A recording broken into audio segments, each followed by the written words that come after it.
So with that, I'll introduce our first speaker, Andy Byers from the Indiana Department of Transportation, to start us off.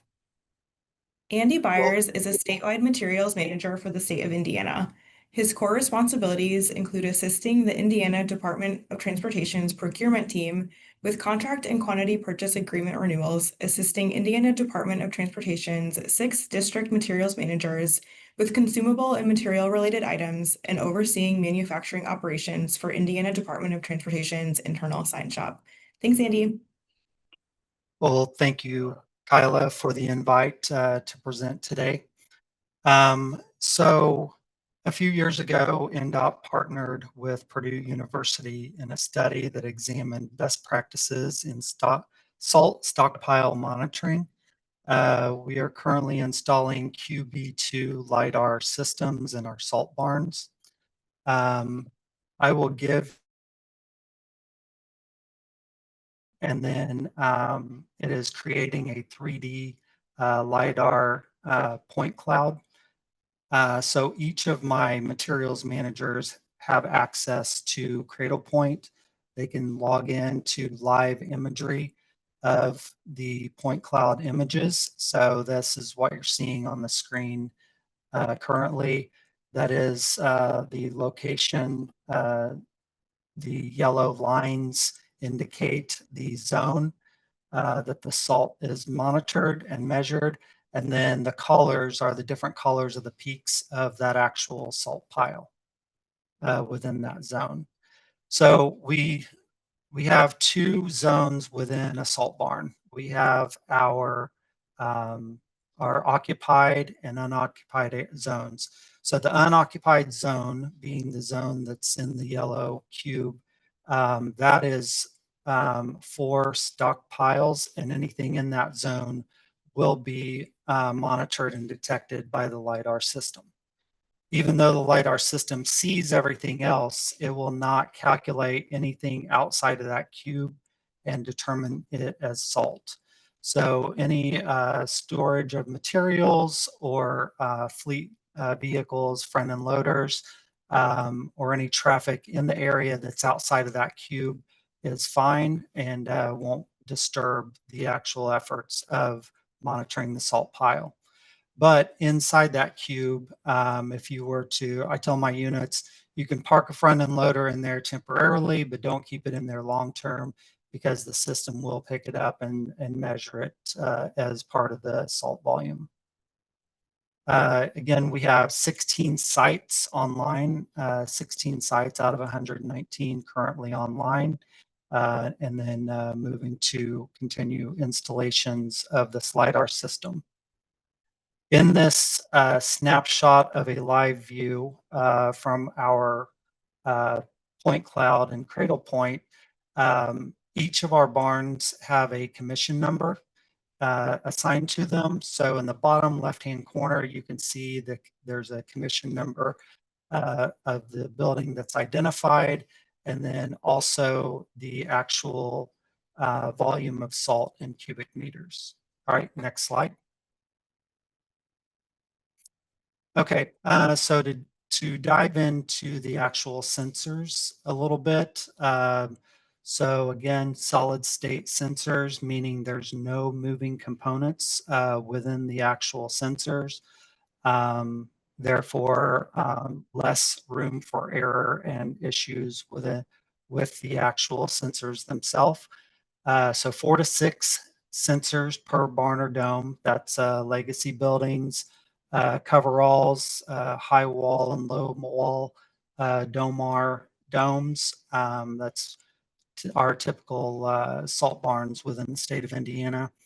It consists of a sensor, a bracket, and a dust shield. So the sensor itself, a bracket to mount it to the beam, and then a dust shield to protect from dust as much as possible that you can in a salt barn.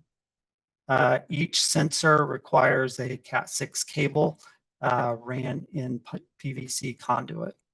So the picture at the top that you see are 2 sensors mounted on a back wall. The picture on the bottom left, there's 2 sensors mounted, one beam in, Sometimes we have to, based on the evaluation of the barn, sometimes we have to mount the sensors one beam in to be able to capture the back wall of the barn based on the volume of the salt that's anticipated to be in there. The picture in the middle is a 80-foot boom lift. Based on experience, I will say that the LiDAR installations, we have to be able to get the wheels of the boom lift within 30 feet of the back wall in order to extend over the salt to reach the back upper point of the back wall. And then the picture on the bottom right is actually inside a salt dome. We install the sensors in the very peak of the cone of the salt dome. Again, based on experience, you have to have the 80-foot boom lift completely inside the dome, the back tires clearing the header in order for the boom lift to be able to pivot and extend. All right, next slide. Okay, this is images of our network cabinet.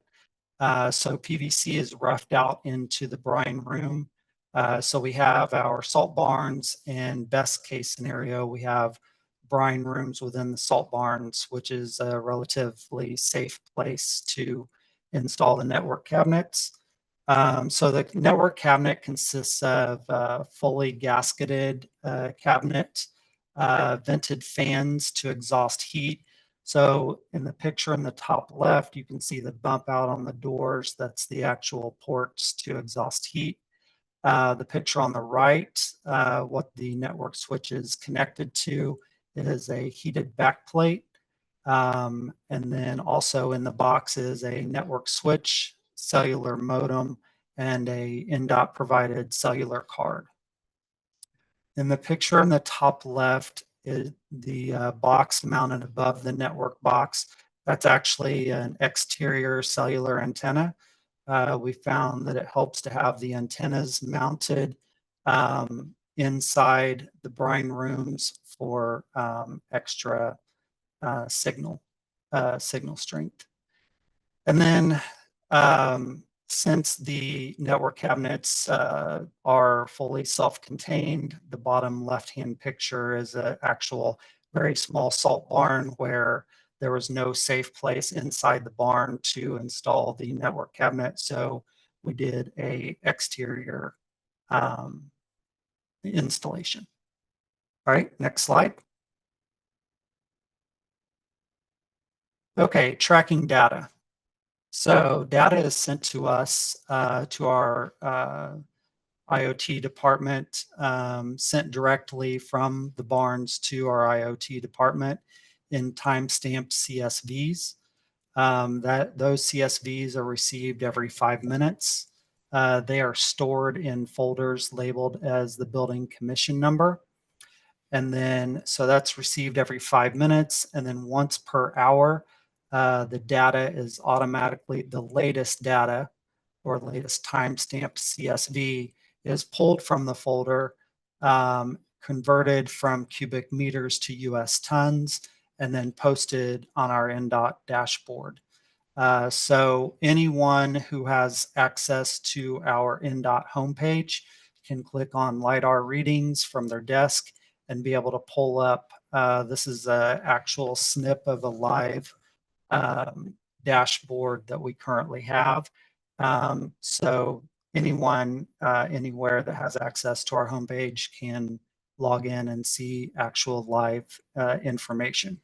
So this dashboard has, it's broken down by district, and then the structure number or commission number of the building, actual barn, and then sub-district, the unit that the salt barn is located at, the actual latest or last timestamp that was pulled, and then the current weight, the current salt weight in US tons, measured, converted over from cubic meters to US tons.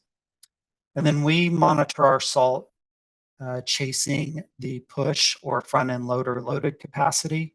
So they have a comparison of current volume versus the push or front end loader loaded capacity. And then at the very far right, that shows the percentage of how full our barns are based on our push capacity. All right, Kyla, thank you very much.